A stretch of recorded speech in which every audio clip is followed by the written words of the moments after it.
organisation Occupy has set up a camp at a church in Essex. The demonstrators put up their tents in the gardens of St Mary's Church in Southend just after midday. Essex police visited the site and said they'll monitor what happens. We're here to support the church, the local authority and the protesters themselves. We'll do everything to make sure everything's peaceful and members of the public can go around their normal business without too much disruption. Obviously, if there are offences disclosed at any stage, we'll deal with those. We don't know how long we're going to be here for. We'd like to think we're here for the long term, and we'd like to think we can get the support of the church here and the protesters that occupy London LSX have got from St Paul's Cathedral. Doctors in East London have used new technology to map where people are most at risk of diabetes, but they've been surprised to find that the hotspots are very similar to maps showing poverty born up in the Victorian times. Sonny Jessup has this report. These maps are being used to predict how likely you are to develop diabetes depending on where you live.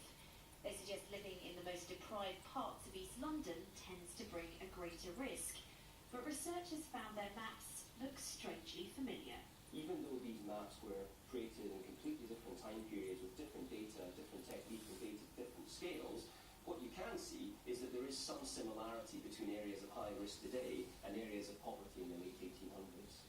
In the late 1800s, maps showing poverty were being created by the Victorian reformist Charles Booth.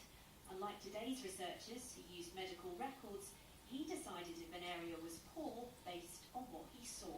The size of the houses, what's the condition of the street, is it full of rubbish, is it clean, are the children playing out, do they have shoes on, do they have holes in their shoes? And 100 years on, these are the streets of Bethnal Green that Booth rated as very poor. Cross Brady Street to 10th Street, rough, 2-storied, windows broken and dirty. Charles Booth was almost obsessive about recording where he thought the most deprived areas of London were. He believed it would help him understand more about the causes of poverty, in a very similar way to how doctors today want to understand more about the link between where people live and their health. Quite often in the National Health Service and in public health, we focused on people who have early disease or who have undiagnosed disease. We're trying to go back a whole step before that to people who are healthy but who are at risk of diabetes in the future. Of course, doctors now understand much more about diseases like diabetes, and with East London preparing to host the Olympics, they say now is the perfect opportunity to improve health and welfare for the future. Sonia Jessup, BBC London News. Twickenham Studios, which has been hosting